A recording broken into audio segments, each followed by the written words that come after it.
नमस्कार दोस्तों। आज मैं फिर आप लोगों के लिए करंट अफेयर्स लेकर के आया हूँ और ये करंट अफेयर 20 जून 2020 का है। पहला क्वेश्चन है, चीन देश की सीमा कितने देशों से लगती है? चीन देश की सीमा कितने देशों से लगती है? Option A 11, option B 12, option C 13, option D 14। इसका आंसर होगा 14 देशों की सीमा चीन से लगती है। और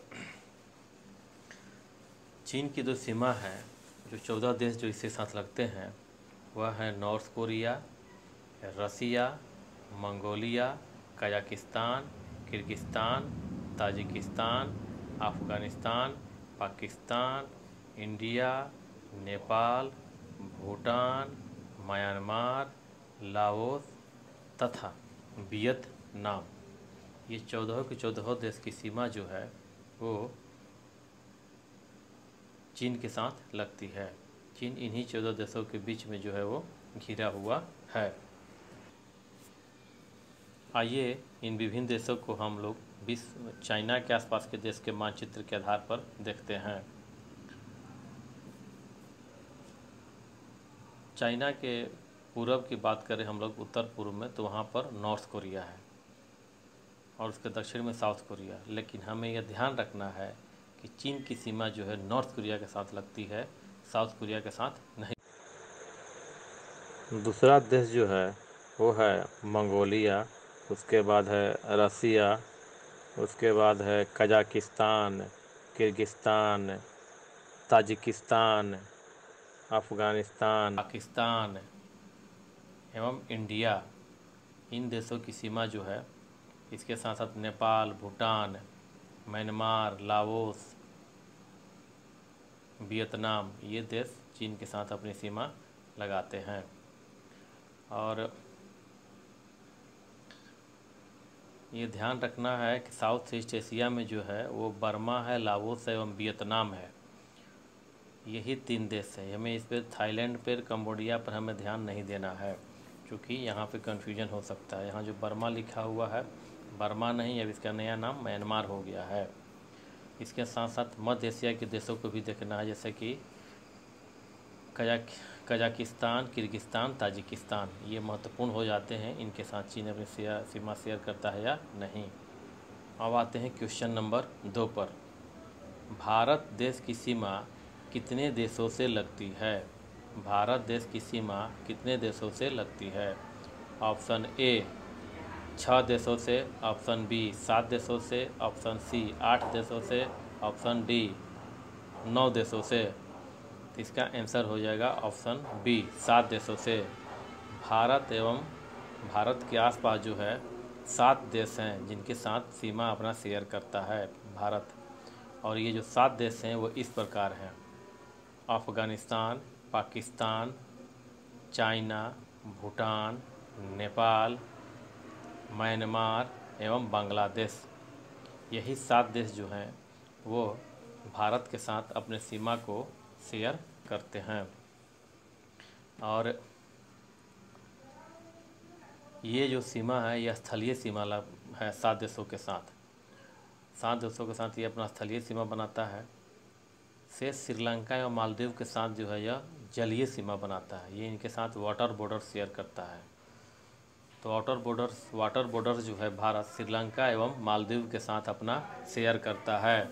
ये हमें ध्यान रखना होगा। अगर भारत के सीमा के बंटवारे की बात आती है, किन देशों के साथ शेयर करता है, तो उसमें 7 देश हैं। अगर जलीय सीमा की बात आती है, 2 देश हैं, 2 देश हैं। इस प्रकार से कुल 7 देश हैं। लेकिन अगर सिर्फ सीमा आता है कितने देशों के साथ जुड़ा हुआ है, तो 7 ही होगा। उसमें जलीय जुड़ा रहेगा तब 2 और बढ़ा देंगे। ये देखिए, अब आइए हम लोग भारत के आसपास के देश के मानचित्र के आधार पर उसका देखते हैं। ये हुआ पाकिस्तान, ये हुआ अफ़गानिस्तान, ये हमारा है चाइना, ये हमारा नेपाल, ये हुआ भूटान, ये हमारा है बांग्लादेश। अच्छा, एक और देश है जिसे हम लोग बोलते हैं ताजिकिस्तान। इसे हम दिखाते हैं यहाँ पर 7 नंबर से। लेकिन क्रम इस प्रकार से है: पाकिस्तान, अफ़गानिस्तान, ताजिकिस्तान, चीन, नेपाल, भूटान एवं बांग्लादेश। और भारत के साथ जो पड़ोसी देश है उनके क्लॉकवाइज एंटी क्लॉकवाइज, यानी पूरब से पश्चिम एंटी क्लॉकवाइज और पश्चिम से पूरब क्लॉकवाइज, इसको भी हमें ध्यान रखना चाहिए पड़ोसी देशों के सीमा के संबंध में। और ये है हमारा पूरब से पश्चिम कौन कौन से देश हैं और पश्चिम से पूरब कौन कौन से देश हैं।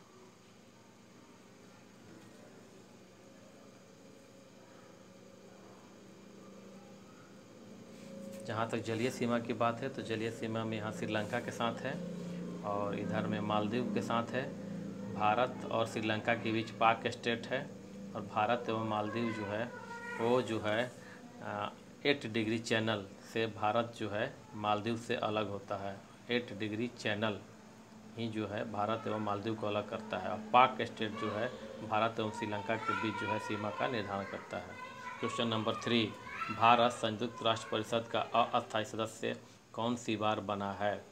भारत संयुक्त राष्ट्र सुरक्षा परिषद का अस्थायी सदस्य कौन सी बार बना है? कौन सी बार यानी कितनी बार बना है? अस्थायी सदस्य कितनी बार बना है? ध्यान रखना हो कि अस्थायी सदस्य है कौन सी बार मतलब कि कितनी बार।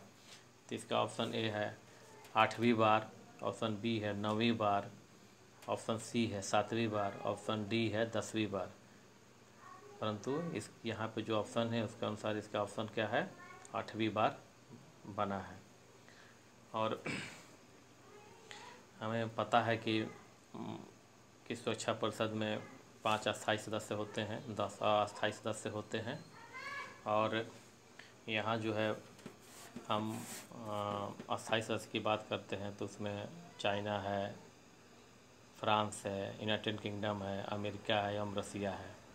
अस्थायी सदस्य 10 हैं जिसमें कि प्रति 2 वर्ष पर इनका चुनाव होता है और ये 2 वर्ष में कभी भी इनका चुनाव हो सकता है। भारत इस बार चुन के गया है, 2021 से 2022 तक इसका कार्यकाल रहेगा और ये जो है 8वीं बार ये चुन करके भारत गया है सुरक्षा परिषद में अस्थायी सदस्य के तौर पर। जो भारत चुन के इससे पहले गया है सुरक्षा परिषद में अस्थायी सदस्य के तौर पर वह है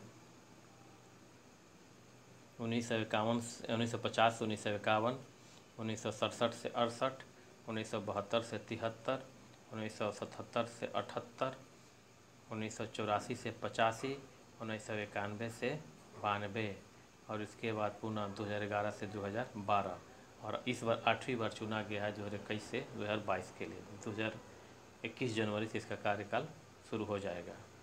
भारत दक्षिण एशिया प्रशांत क्षेत्र से एकमात्र दावेदार था जो निर्विरोध चुना गया है। क्वेश्चन नंबर 4,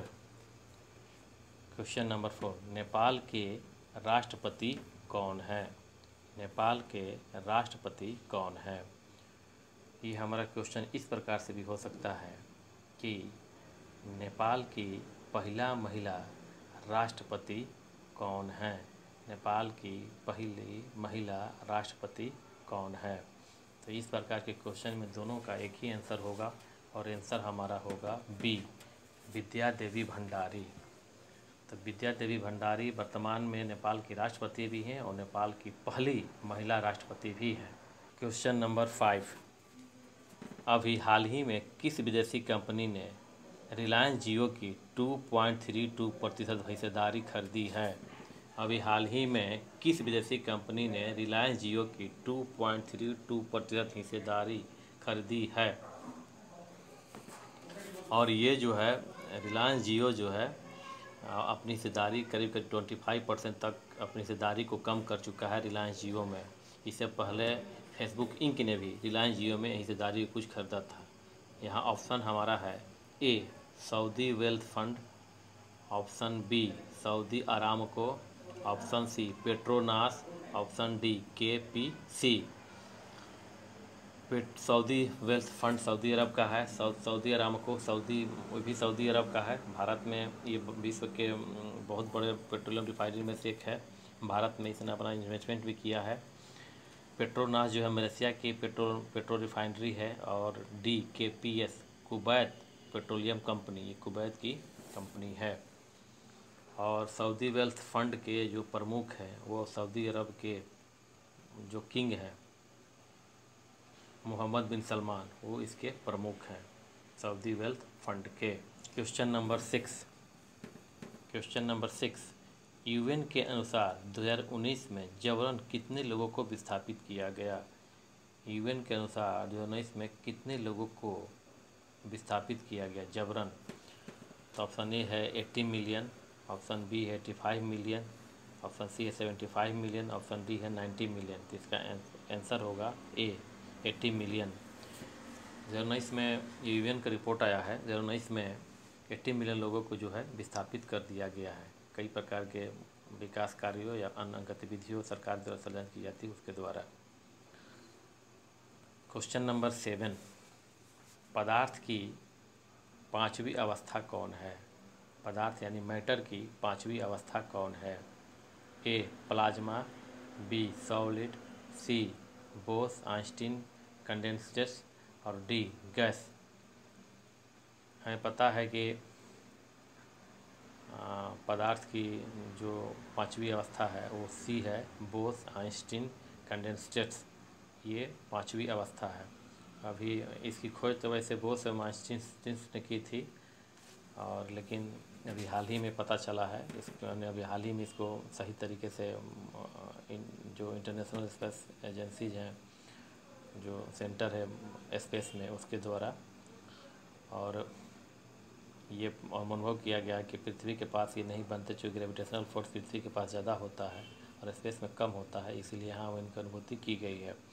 और जो और शेष 4 अवस्थाएं हैं वो हैं सॉलिड, लिक्विड, गैस एवं प्लाज्मा। ये 4 स्टेट्स पहले से हैं,